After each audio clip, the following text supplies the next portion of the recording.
Ito niya yung daing na bakos. Isang malaki lang oh. Tapos may imitas tayo ng gulay sa ating taniman. At may bunga na rin ang ating mga sili. Sa sobrang init, nalalam tayo iba kong halaman. Tapos tayo ng pechay natin. Pwede na yan, nalihin na natin yan.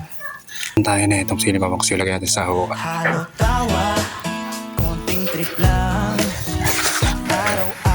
Pero yung mga tanim natin dito. Pechay. Masarap po, tama. May kalokohan, may bloopers din sa bawat lakad. Memories ang bitbitin, di kailangan perfecto. Talbos, tanim din natin ito talbos. Basta totoo, masaya at natural.